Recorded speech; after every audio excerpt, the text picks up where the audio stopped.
Le tribunal de la télé vous est présenté par bonplan365.com. Chaque jour, un nouveau bon plan sur le site des bonnes affaires et des bons plans. Et Télé-Réalité TV, la première chaîne de télévision entièrement consacrée à la télé-réalité. Et par la masterclass VGS Télévision, la formation audiovisuelle pour bosser à la télé.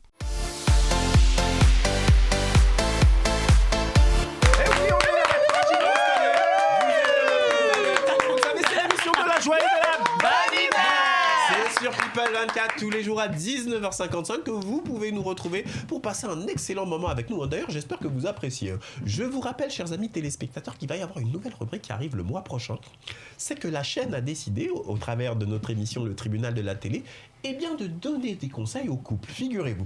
Donc si, je sais pas, vous avez un différend ou des problèmes de couple avec votre conjoint, votre petit ami, etc., n'hésitez pas. Vous savez, du côté du site internet de la chaîne, à l'adresse www.people24.tv, et vous sélectionnez le programme, le tribunal de la télé, dans la rubrique programme, justement, et vous remplissez le formulaire dédié. Et là, vous nous dites ce qui se passe, et vous allez voir que nos chroniqueurs autour de la table vous apporteront leurs conseils. Donc, on attend vos messages, parce qu'on va démarrer ça à partir du mois de décembre. Immédiatement, on va donner la parole à notre amie Judith. Judith, de quoi vous voulez nous parler à présent ? Alors, je vais vous parler de l'interdiction du conseil, de l'interdiction à New York du foie gras, en fait. Ah oui, donc, j'ai entendu ça. D'ici 2022, le conseil municipal de New York interdit la consommation et la possession de foie gras. Oui, la possession de foie gras. En d'autres termes, on ne peut plus voyager avec son foie gras.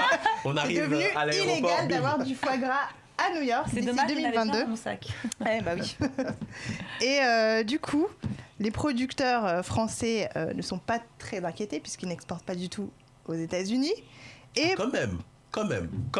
Il y en a quand même. Attends, oui, allez-y, je vous en prie. Pour Benjamin Constant, le président de l'association gersoise à la promotion du foie gras, c'est un gros coup de com'. Et pour Marie-Pierre P., qui dirige le comité d'interprofessionnel Palmipède au foie gras, c'est très compliqué sur le plan du juridique d'interdire ce genre de produit. Surtout que tout ce qui est interdit donne énormément envie.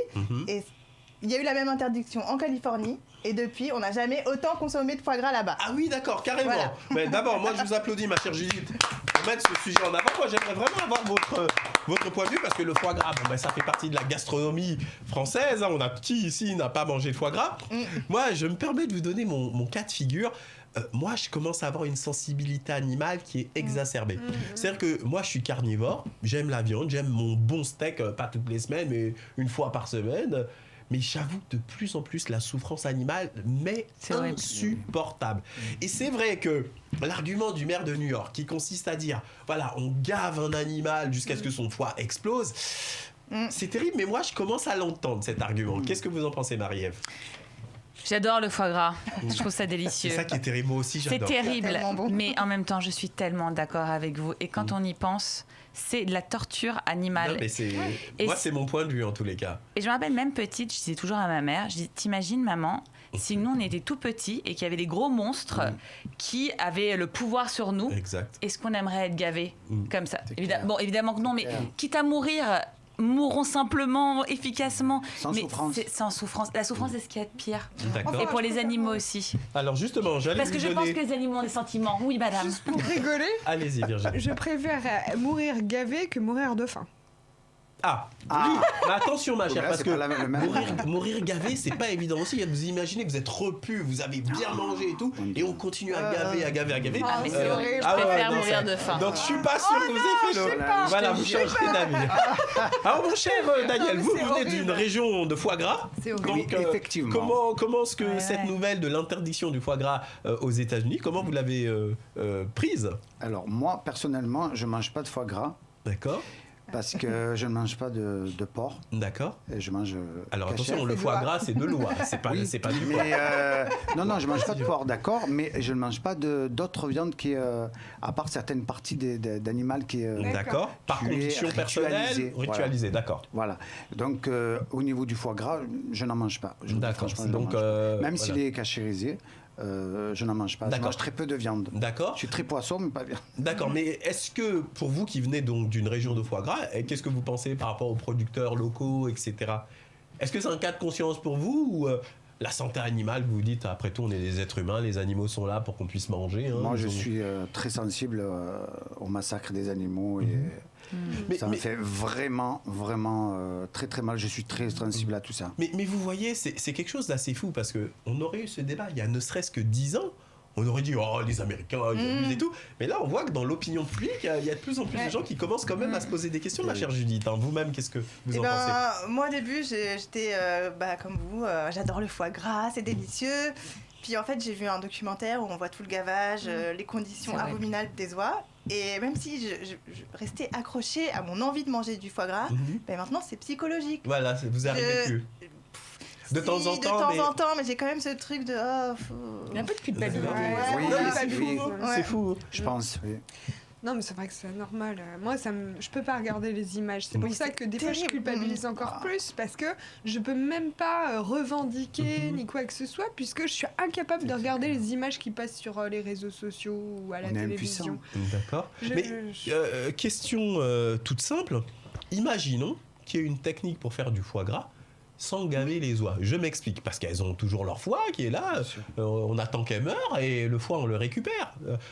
Bien sûr la production va chuter parce que quand on gave, le foie il prend une proportion pas possible, mais à supposer que, je sais pas, il y a un label de foie gras, vous voyez, je vous le dis, chers amis, chers amis industriels, qui est un industriel qui pense à ça, et je suis sûr que ça cartonnerait, Ou du une foie marque gras de foie vegan. gras.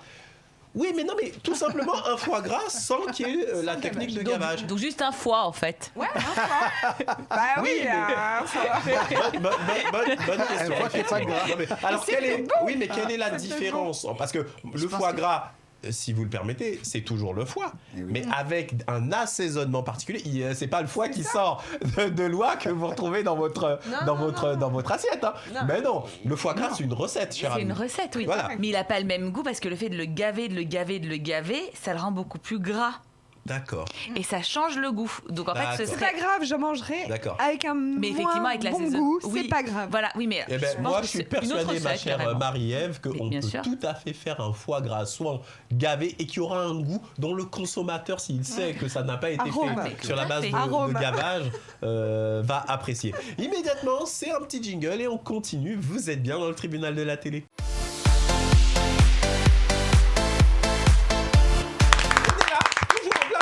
Dans le tribunal de la télé. Immédiatement, on va donner la parole à notre amie Marie-Ève. Marie-Ève, de quoi voulez-vous nous parler à présent ? Eh bien, je vais vous parler de l'influenceuse Martika Caringella, ou Caringella, si on fait avec l'accent, qui est l'ancienne candidate du Bachelor et qui a aussi fait les Marseillais vs le reste du monde, qui vient d'accoucher d'une petite Mia. Oh, que c'est mignon! Elle l'a annoncé sur les réseaux sociaux cette semaine. Cette petite Mia, avec son papa, on la voit sur la photo, son papa Umberto Toretto, un bel Italien, son compagnon, qui est un businessman qui vient de la Côte d'Azur. D'accord. Voilà, donc elle a rassuré ses abonnés cette semaine avec cette jolie photo de famille, en précisant que sa petite fille est en pleine forme, qu'elle pesait 3,830 kg, qu'elle mesurait 51 cm et qu'elle avait hâte de donner des nouvelles et de raconter ce qu'était la maternité. Bravo à elle. J'applaudis ce bon sentiment. Bon, j'ai juste un petit peu peur avec les gens de télé-réalité, moi, c'est qu'ils aillent créer des comptes Instagram au nom des bébés, parce que ça, c'est un truc, franchement, hein, c'est quoi, Kevin Gage et Clara Moreau, c'est ça, qui ont créé le nom de leur petite Ruby, qui a pratiquement 600 000... Non, mais c'est un truc de dingue. Mais on n'a pas le droit en dessous de 13 ans. Ah non, on a parfaitement... Les parents, ils ont toute autorité, ils ont parfaitement le droit de créer. En revanche, en matière publicitaire, si jamais ils exploitent des placements de produits de bébés, par exemple, sur le compte de leur enfant, là, effectivement, l'argent du bébé doit être bloqué jusqu'à l'âge de 13 ans. Mais ça, Facebook, c'est interdit au moins de 13 ans. Donc si c'est les parents qui gèrent le compte, oui, mais là, c'est les parents qui gèrent le compte. Oui, non, mais la polémique qu'il y a eu sur les réseaux sociaux autour de cette naissance, c'est que vous, ma chère Virginie, peut-être que vous voulez être célèbre. Mais qui sait si cet enfant voudra être célèbre. Vous imaginez quand il aura 13 ans ou même plus tôt 8 ans, vous imaginez un compte de récréation? Ah mais ouais, t'as déjà 1 million d'abonnés sur Instagram, etc. Ben, par rapport aux autres enfants, ça fait super bizarre.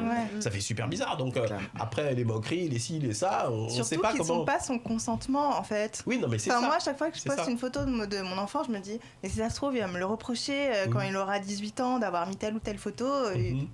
pas son consentement. En tous les cas, chers amis téléspectateurs, moi j'aimerais bien avoir votre sentiment. J'aimerais bien que vous nous dites ce que vous pensez justement de cette mode qu'ont beaucoup de stars de la télé-réalité qui consiste à créer des comptes sur Instagram, sur les réseaux sociaux avec leurs enfants pour se faire très simple. Vous allez tout simplement du côté du site internet de la chaîne, à l'adresse www.people24.tv, vous sélectionnez comme ça la rubrique programme et vous allez dans l'émission Le Tribunal de la télé. Immédiatement, on va se faire une petite rubrique très sympa. Vous le savez, la chaîne a décidé de faire découvrir aussi bien des nouveaux visages en télévision, mais également des talents, qu'on a appelé la rubrique Les talents du net. Et on tombe comme ça sur des vidéos, mais de gens qui ont vraiment beaucoup de talent.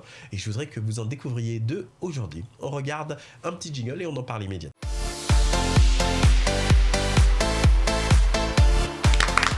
Tranquillement installé dans le tribunal de la télé, vous le savez. Donc comme je vous le disais à l'instant, on a décidé de faire découvrir un certain nombre de talents. Honnêtement, chers amis téléspectateurs, regardez cet artiste et dites-moi s'il ne mérite pas d'être numéro 1 dans le monde entier avec une telle qualité vocale. Honnêtement, vous m'en direz des nouvelles. C'est parti. Alors mais franchement, hein, je vous dis, moi ce qui me bluffe sans déconner, c'est que sur le net, il y a des... Moi, vous voyez, je pars du principe... Vous savez, à l'époque, par exemple, les artistes devaient signer en maison de disques pour se faire connaître. Et si on passait pas par une maison de disques, c'était très compliqué. Moi, je pars du principe qu'aujourd'hui, le talent n'est pas inconnu. Quelqu'un qui a du talent, mais je parle là d'un talent sincère et d'un talent réel, il met ce qu'il sait faire sur les réseaux sociaux et il y aura toujours des gens qui vont partager. Et au final, ça va revenir jusqu'aux oreilles de vrais décideurs dans des maisons de disques, dans des médias, etc. et qui vont mettre en avant ce type d'artiste. Immédiatement, on va demander à notre amie Virginie. Virginie, vous, quel est le talent du net que vous voudriez mettre en avant ? Moi, aujourd'hui, c'est un peintre que je vais mettre en avant, Kevin. Ah, sympa. Il s'agit de Gustavo Silva Nunes, un artiste argentin différent des autres, et vous allez comprendre pourquoi en voyant ses œuvres. Vous serez certainement bluffé. Bon, je dévoile ou on regarde ? Eh ben, moi, je vous propose qu'on regarde et vous reprenez la parole juste après. C'est parti.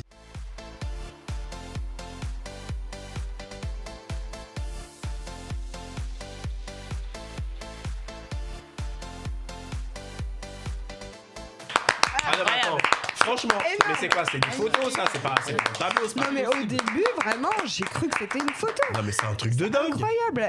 Alors, bon, il joue beaucoup sur les détails. Les détails sont très, très bien pensés. Pardon de vous interrompre, ma chère Virginie, mais comment peut-on avoir une telle précision avec un coup de pinceau pour aboutir à cette qualité-là ? Vous imaginez le travail de fou que ça représente ? Moi, je suis estomaqué, là. À la peinture, à l'huile et à l'acrylique. Ah non, franchement, mais c'est ahurissant.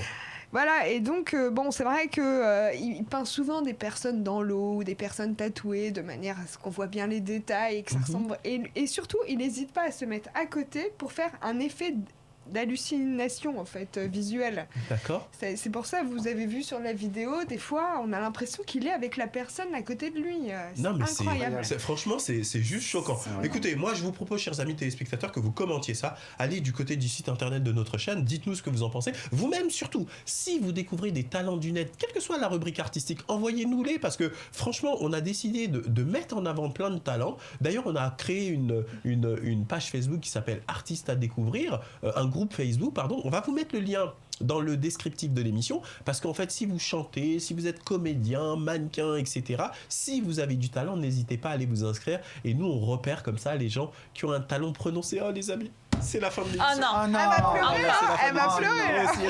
Pas de panique. On se retrouve demain dans le tribunal de la télé. Vous savez, c'est l'émission de la joie et de la bonne humeur. Je vous dis de passer une très bonne fin de soirée. Au revoir.